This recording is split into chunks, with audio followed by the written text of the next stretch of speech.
Assalamualaikum warahmatullahi wabarakatuh. Ya, bertemu kembali dengan saya Saiful Rahmat, dosen analisis sistem tenaga. Untuk kali ini kita akan membahas tentang aliran daya atau load flow. Jadi aliran daya ini sendiri merupakan suatu perhitungan-perhitungan tentang aliran daya dan tegangan dari suatu jaringan pada suatu kondisi tertentu. Seperti kita tahu bahwa misalkan untuk komponen sistem tenaga sendiri ada pembangkit, kemudian jaringan transmisi, distribusi sampai ke sisi beban di rumah tangga. Nah, untuk kondisi optimal yang kita inginkan, jadi di pembangkitan dari sisi hulu itu pasti harus tersampaikan sampai ke sisi hilir atau sisi konsumen. Jadi daya misalkan yang dibangkitkan sebesar 20 megawatt itu optimalnya harus bisa tersampaikan semuanya 20 megawattnya sampai ke sisi-sisi konsumen. Tetapi pada kenyataan di lapangan hal itu tidak dapat terjadi karena ada beberapa keadaan. Contohnya misalkan ada gangguan di transmisi, kemudian gangguannya ada gangguan satu fasa, gangguan simetris ada ataupun gangguan tidak simetris. Misalkan suatu jaringan yang terhubung ke tanah sehingga aliran tersebut tidak tersambungkan ke jaringan transmisi yang lain. Nah, melalui analisis aliran daya ini kita dapat mengkaji pentingnya aliran daya yang merupakan suatu kajian dasar dan kajian yang paling pokok dari semua analisis dalam sistem tenaga listrik. Biasanya kajian aliran daya ini terbagi dalam 3 cakupan. Yang pertama yaitu perhitungan aliran daya berdasarkan perdekatan, kemudian berdasarkan solusi iterasi ataupun perhitungan dengan Gauss-Seidel dan juga iterasi Newton-Raphson. Perhitungan Gauss-Seidel dan Newton-Raphson itu bisa digunakan menggunakan bantuan software, misalnya MATLAB ataupun ETAP. Nanti kita akan pelajari bagaimana cara menggunakan aliran daya menggunakan ETAP. Kemudian untuk analisis aliran daya atau beban dalam sistem tenaga listrik, itu tujuannya adalah untuk penyempurnaan operasi sistem tenaga listrik yang baik pada saat dianalisis maupun pada saat yang akan datang, sehingga masalah operasi jaringan atau jatuh tegangan pada jaringan tetap harus dipertahankan secara konstan. Ataupun jika ada perluasan sistem berupa lokasi beban baru ataupun pembangkitan yang baru, kondisi sistem masa yang akan datang harus bisa menyeimbangkan antara satu jaringan ke jaringan yang lain ataupun interkoneksi sistem tenaga listrik yang baru ke dalam sistem tenaga listrik yang ada sebelumnya, sehingga dapat diantisipasi adanya pertumbuhan beban yang begitu cepat. Karena kalau misalkan bebannya terlalu besar atau terlalu banyak, pembangkitannya sedikit, itu nanti akan kekurangan daya, itu tidak baik juga. Ataupun sebaliknya pembangkitannya besar, sedangkan bebannya sedikit, itu tidak akan seimbang untuk penyaluran aliran dayanya. Sehingga harus diperhitungkan secara matang, baik itu menambahkan sistem pembangkit yang baru ataupun jaringan yang baru, ataupun dengan adanya pertumbuhan beban yang begitu cepat. Nah, untuk melakukan analisis aliran daya, maka sistem tersebut harus direpresentasikan dengan suatu diagram atau bentuk diagram impedansi dan diagram reaktansi. Jadi tidak mungkin untuk semua jaringan yang ada di Indonesia misalkan, itu kan ada berapa ratus ribu jaringan, kita harus menggambarkannya. Nah, dalam satu hal itu bisa digambarkan melalui suatu diagram satu garis atau one line diagram, sehingga jaringan-jaringan yang ada di lapangan itu bisa diwakili oleh diagram satu garis tersebut. Diagram satu garis biasanya mewakili dari suatu pembangkitan, lalu busbar, lalu juga ada PMT atau pemutus tenaga, kemudian ada trafo baik step up maupun step down, kemudian ke busbar kembali, ya dialirkan sampai ke sisi beban. Bebannya baik beban statis maupun beban dinamis, misalkan ada motor listrik dan lain sebagainya. Lalu generator sinkron itu biasanya direpresentasikan sebagai suatu sumber daya dan tegangan yang diperoleh dari analisis. Ini merupakan tegangan busbar di mana generator itu tersambung. Kemudian untuk trafo biasanya direpresentasikan sebagai reaktansi X dengan mengabaikan eksitasi dari trafo itu sendiri. Kemudian untuk jenis kawat transmisi itu biasanya dibedakan panjang atau pendeknya dengan keadaan atau panjang jaringan. Biasanya untuk kategori pendek itu kurang dari 80 km atau sekian mil ya. Biasanya dalam mil. Kemudian untuk yang sedang antara 80 sampai berapa? 200 kalau nggak salah. Dan kalau yang panjang itu lebih dari 200 km. Kemudian beban-beban biasanya terdiri dari dua beban ya, beban statis maupun beban berputar. Beban statis dan beban berputar biasanya direpresentasikan sebagai impedansi Z atau sebagai daya konstan P dan Q-nya. Untuk daya konstan P biasanya itu dihasilkan atau mengkonsumsi daya aktifnya saja, megawatt. Sedangkan untuk Q adalah daya reaktif. Daya reaktif berarti ada nilai J-nya ya, ada imajinernya.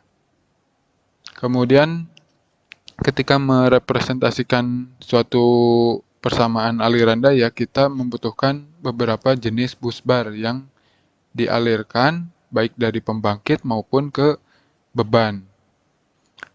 Ada 3 jenis busbar yang digunakan dalam analisis sistem tenaga atau dalam hal ini disingkat dengan bus. Yang pertama atau slack bus atau swing bus atau bus referensi. Yang kedua adalah PV bus atau voltage control atau bus generator. Yang ketiga load bus atau bus beban atau PQ bus. Ya, nanti kita akan pelajari satu persatu. Dalam tiap bus tadi, 3 jenis bus tadi biasanya terdiri dari 4 besaran. Yang pertama yaitu daya nyata atau P, kemudian daya reaktif berarti P plus JQ, kemudian harga skalar tegangannya. Harga skalar tegangan berarti hanya nilainya saja, tidak ada arahnya ya. Kemudian ada sudut fasanya ya.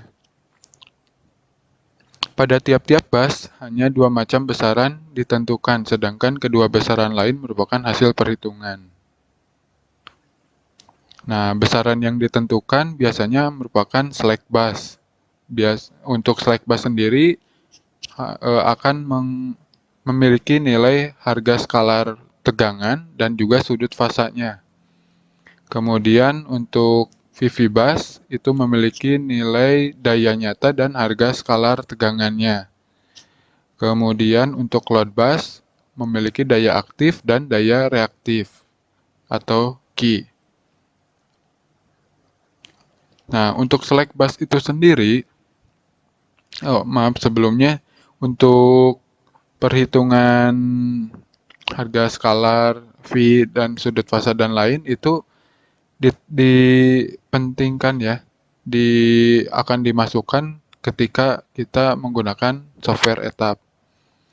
Kemudian untuk voltage control bus juga besarnya nilai daya nyata dan harga skalar tegangan itu digunakan ketika mengisi parameter PV busnya.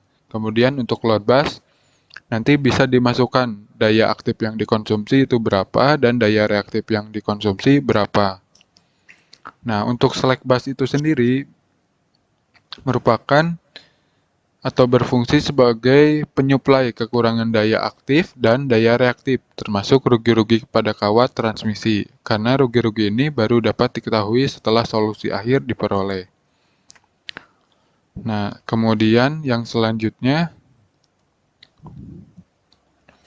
untuk memecahkan persoalan aliran daya, cara yang paling tua atau paling awal tetapi banyak digunakan adalah bentuk admitansi bus, di mana untuk persamaannya, untuk mencari arus yang ada dalam suatu bus bar, itu admitansi dikalikan dengan tegangan bus,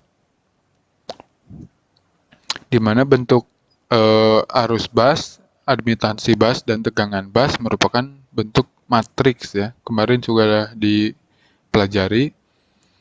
Kemudian untuk persamaan pembebanan, daya aktif dan daya reaktif pada salah satu bus P, maka persamaannya adalah daya aktif pada bus P dan daya reaktifnya merupakan perkalian antara tegangan di bus P dan arus di bus P.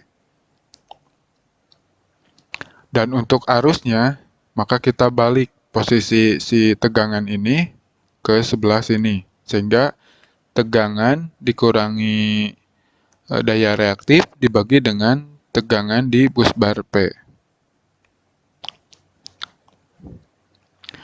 Nah, nilai IP dari arus pada bus bar P ini akan bernilai positif jika arus mengalir ke bus. Kemudian akan bertanda negatif jika arus mengalir dari bus. Jadi harusnya dari bus bar ke bus ya, jangan sebaliknya. Kemudian bila elemen SAN tidak termasuk dalam matriks parameter, maka arus total pada bus P yaitu rumus yang tadi, IP sama dengan PP dikurangi JQ P dibagi PV dikurangi dengan admitansi pada bus bar P dikalikan dengan tegangan pada bus bar P. Nilai YP di sini adalah admitansi sun total pada bus P, kemudian YPPP adalah arus SAN yang mengalir dari bus P ke tanah.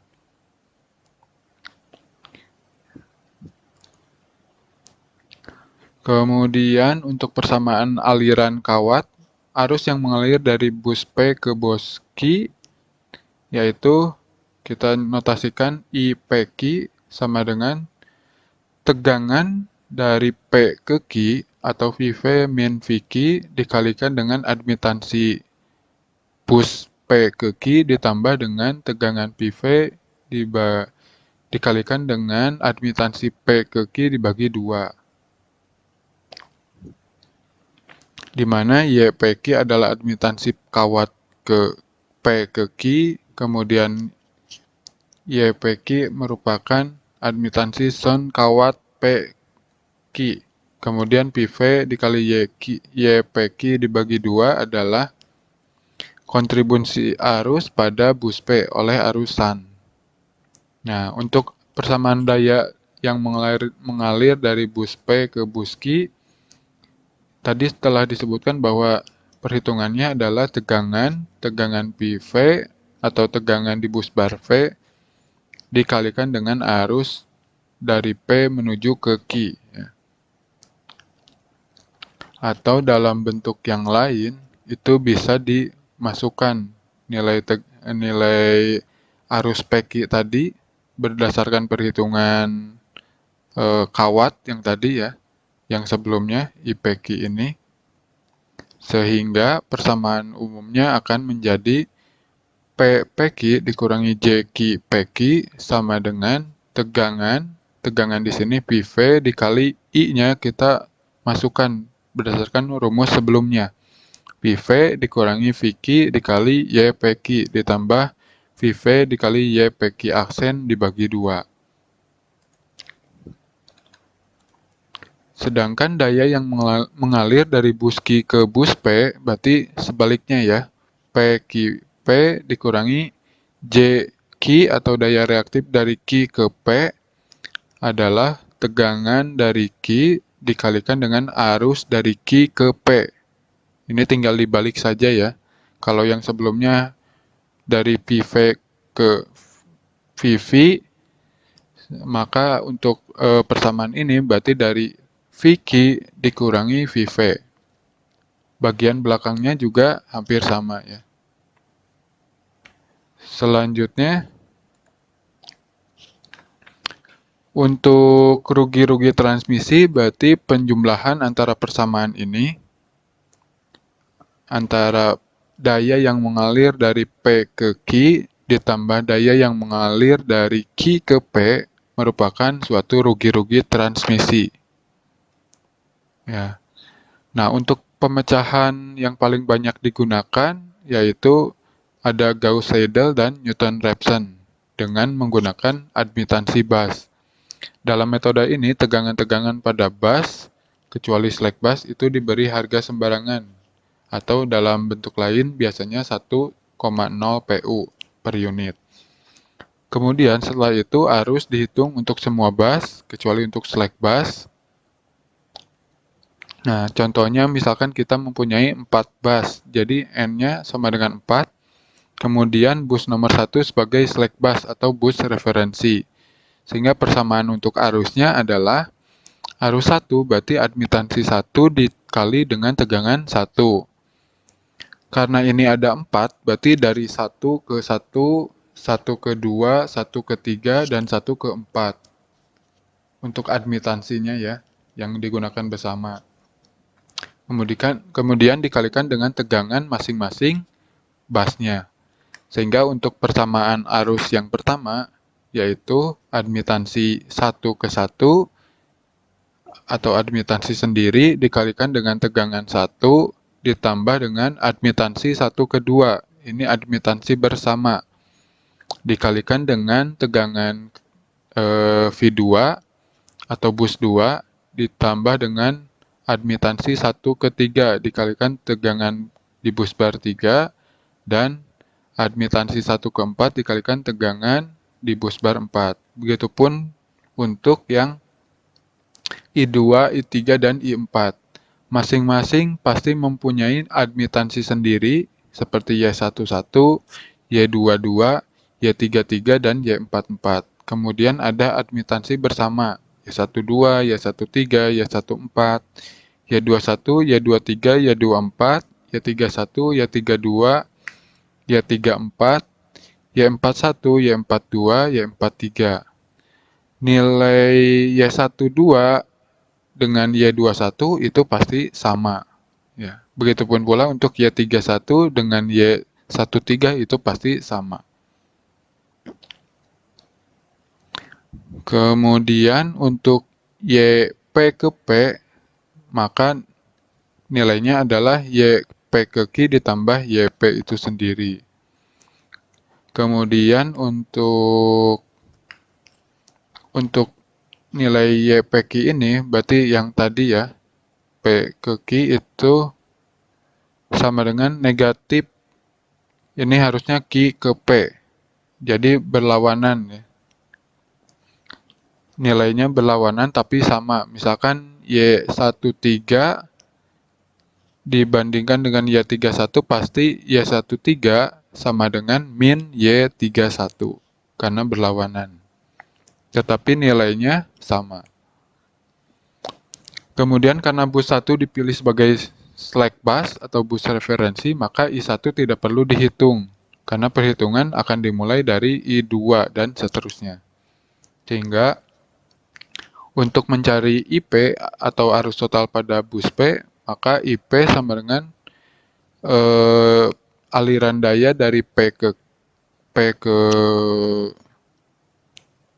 aliran daya aktif dan reaktif dari P dibagi dengan tegangan V.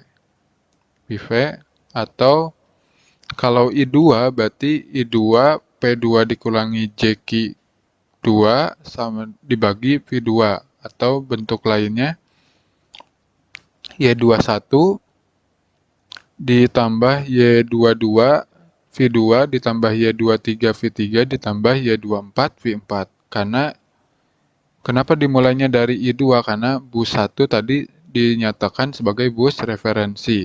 Di sini ya, bus 1 dipilih sebagai slack bus atau bus referensi. Sehingga untuk V2 itu sendiri,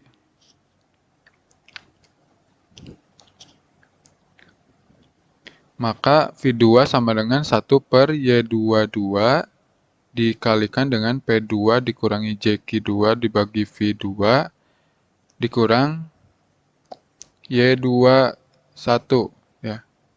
Dikali V1 dikurang Y23 dikali V3 dikurang Y24 dikali V4. Atau dalam bentuk umum, notasinya adalah VP 1 per YPP. Jadi 1 per admitansi sendiri, kemudian aliran dayanya dikurangi dengan perkalian admitansi bersama dikalikan tegangan bus di antara bus tersebut.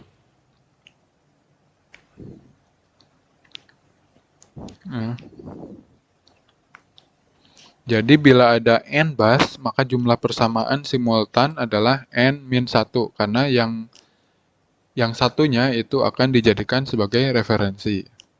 Kemudian untuk menghemat waktu sebaiknya perhitungan dilakukan secara terpisah. Misalkan untuk 1 per YPP sama dengan LPP.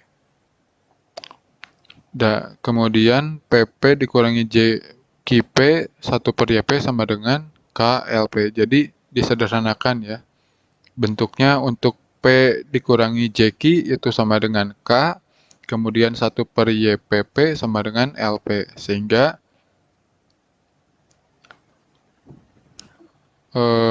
sedangkan untuk YPQ, LP,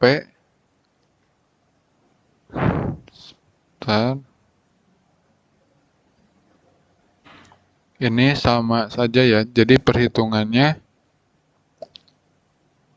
bisa dalam bentuk yang lain ya, lebih disederhanakan sehingga untuk mencari tegangan berarti tinggal KL. KL-nya itu untuk K berarti P dikurangi JQ atau aliran daya, L-nya berarti 1 per admitansi sendiri.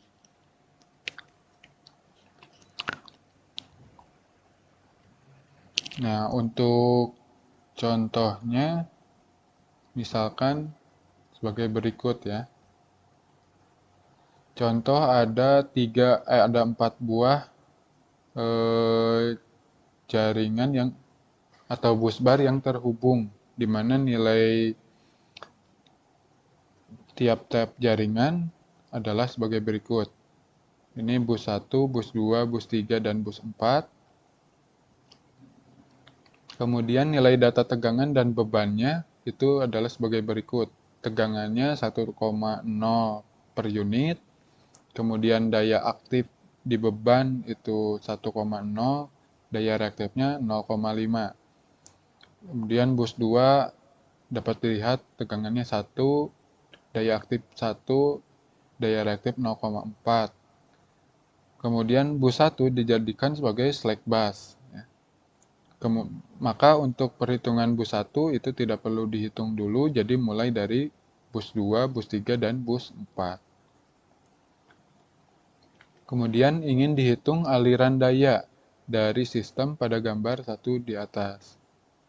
Jawabnya, karena rugi-rugi diabaikan, maka dapat segera menghitung daya dari P generator 1 dari generator slack bus. Berarti PG1 dari generator sama dengan PD1 ditambah PD2 ditambah PD3 ditambah PD4 dikurangi dengan P generator 3 ya. Kenapa dikurang? Karena ini berlawanan ya. Dari sini ya. Sehingga jika dimasukkan ke dalam persamaan, di mana nilai PD1 itu berarti 1, PD2 itu 1, PD3 2, sini ya, PD3 2, PD4 2, Kemudian PG min 2, itu 4. Sedangkan yang lainnya itu belum diketahui atau 0. Sehingga pertambahan dari tiap-tiap daya yang ada di sini sama dengan 2 PU. 1 ditambah 1 ditambah 2 ditambah 2 berarti 6 dikurangi 4 jadi 2. 2 per unit untuk daya aktif di generator 1. Untuk perhitungan admitansi busnya berarti admitansi 1 per impedansi atau 1 per Z bus. Jika diketahui Z-nya, di sini ada admitansinya ya. Z-nya di sini ada 0,15, 0,2. Kemudian kita bisa mencari admitansinya. Admitansi Z12 itu 0,2. Admitansi 12 ya. Admitansi 12 di sini. Admitansi dari 1 ke 2. Berarti ini J 0,2. Dilihat di sini ya. Berarti 1 per 0,2 untuk mencari admitansi 12. Kemudian untuk 13 berarti 0,15 di sini. 1 per 0,15. Kita lihat lagi. Di sini ya. Kemudian kita hitung dulu untuk Y12, 1 per J 0,2 kita kalikan dengan operator min J sehingga nilai J-nya akan hilang. Sehingga didapatkan min J 0,2 dikalikan dengan J dikali min J berarti hilang, tinggal 0,2 dikali 0,2, 0,04. Kemudian dikurangi 0,2 dibagi 0,04 sama dengan min J5. Ya. Kemudian untuk perhitungan selanjutnya diberikan pada matriks berikut ini. Jadi kalau misalkan tadi dihitung masing-masing itu hasilnya akan sebagai berikut ya. Dari J1 ke J2, J1 ke J3 nilainya pasti dapat min J 6,67. Begitupun yang lainnya. Setelah didapatkan tabel admitansi bus ini, maka selanjutnya kita tinggal menghitung daya aktifnya ya. Tinggal dimasukkan ke bentuk persamaan P2 dibagi 3 sama dengan atau bentar, untuk P2 sendiri daya aktifnya berarti 3 sama dengan 5 dikurangi sudut di sini ya, sudut D2 delta 2 dikurangi delta 1 ditambah 10. 10-nya ini dari nilai di sini ya. Nilai tiap admitansi dari 2 bentar. Dari 2 ya. 2 ke 3 berarti 10 ini ya. Dikalikan nanti hasilnya dapat nilai 10. Begitupun pula yang satunya lagi keempat berarti 6,67. Nah, ini 2 ke 4 6,67. Begitupun pula untuk dari 3 ke 1, 3 ke 2, 3 ke 4, 4 ke 1, 4 ke 2, 4 ke 3 dan lain sebagainya sehingga didapatkan persamaan berikut ini.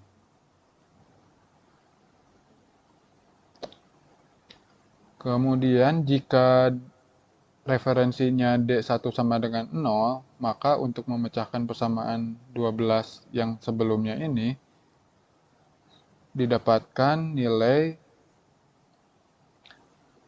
D2-nya sendiri, karena D1 sebagai referensi yaitu 0, sehingga diperoleh untuk nilai D2 itu 4,41 derajat,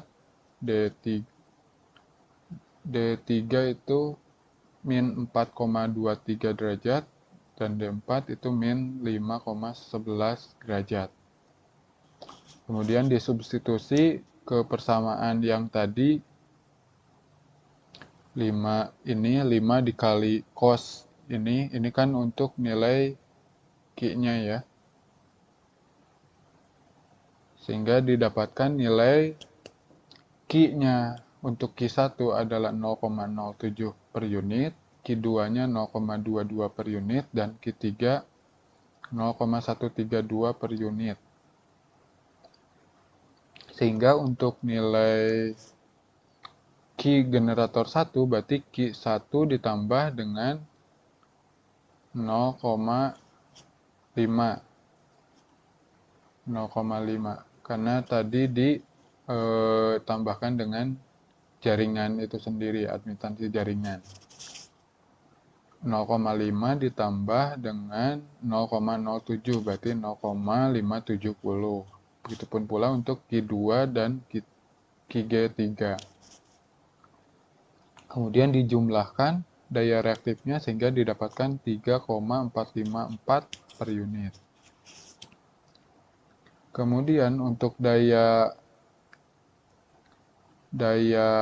reaktif yang hilang, berarti kita harus menghitung daya reaktif yang dibangkitkan. Berarti di sini ya 3,454 dikurangi dengan daya reaktif di tiap-tiap beban. Ini balik lagi. Sini. Sebentar.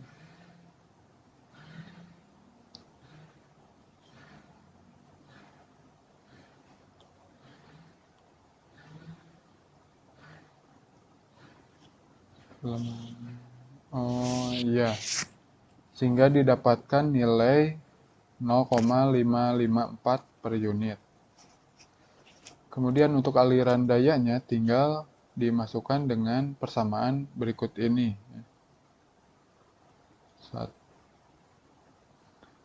Berarti aliran daya atau tegangan dibagi dengan reaktansi P ke Q 0,15 yang tadi ada di jaringan ya, dikali sin sudut antara D1 dan D3 sehingga didapatkan 0,492 PU. Nah, untuk daya reaktifnya itu tinggal dimasukkan nilai yang di bawahnya, persamaan ini. P kuadrat dibagi X PQ dikurangi PV dibagi X PQ atau reaktansi P ke Q dikalikan cos sudut antara P ke Q. Sehingga dihasilkan nilai sebagai berikut. Nah, untuk P13 berarti 0,492 dan Q13 0,018. P12 sama dengan negatif P21 atau negatif 0,385. Q12 itu sama dengan Q21. Begitupun pula untuk yang P14 dan Q14. Jadi perhitungan yang tadi itu lebih lama karena harus mencari satu persatu dulu ya. Satu persatu mulai dari awal, dari admitansi, kemudian dari tegangannya, kemudian dari arus, kemudian ke daya dan daya reaktif. Kemudian dibandingkan dengan pembangkitan dan ke beban. Metode selanjutnya menggunakan iterasi Gauss-Seidel. Metode iterasi atau metode ulang adalah metode coba-coba yang sangat baik dengan penggunaan komputer. Jadi untuk perhitungan yang banyak busnya itu tidak disarankan untuk menghitung sendiri. Lebih baik untuk menggunakan bantuan MATLAB dengan coding yang sudah ditentukan, maka kita dapat menghasilkan tegangan atau arus dan juga perhitungan aliran dayanya tiap-tiap busnya. Kemudian untuk Gauss-Seidel ini metodenya tinggal menggunakan yang K yang tadi ya. K-nya itu aliran daya, L-nya itu 1 per admitansi, 1 per reaktansi, atau L-nya itu admitansi. Nah, untuk ini tinggal ditetapkan mau berapa jumlah iterasi yang akan ditentukan. Misalkan ada 6 iterasi, berarti iterasi ke-7, V2 ke-7 sama dengan KL2 dibagi dengan V2 ke-7 dikurangi YL21 dikali V1 dikurang YL23 dikali V iterasi ke-7 V3, iterasi ke-4, iterasi ke-7 V4, dan lain sebagainya. Ya, ini hanya contoh saja. Nah, untuk kegiatan selanjutnya nanti bisa dilakukan dengan menggunakan etap ya. Jadi, untuk etap sendiri biasanya langsung dimasukkan saja single line diagram. Kita menyusun mulai dari sisi pembangkitan. Nah, contohnya seperti ini ya, kita masukkan misalkan di project baru kita menggunakan standarnya ANSI frekuensi 50. Kemudian kita masukkan parameter-parameter yang lain, misalkan di pembangkitan, kemudian ada komponen di sini, ada bus barnya. Kemudian yang selanjutnya ada kemudian diisi juga ya, misalkan di CB-nya itu ada ratingnya. Ratingnya misalkan menggunakan tegangan 1,01 kV, standarnya ANSI, kemudian jenis sirkuit breaker-nya bisa menggunakan model apa, misalkan dari pabrikan ABB atau Alstom dengan kapasitas pembangkitan tegangan dan arusnya bisa dilihat di sini. Ya, nanti kita akan bahas lebih lanjut di penjelasan mengenai simulasi etap di aliran daya. Cukup sekian penjelasan kali ini. Kita akhiri. Wassalamualaikum warahmatullahi wabarakatuh.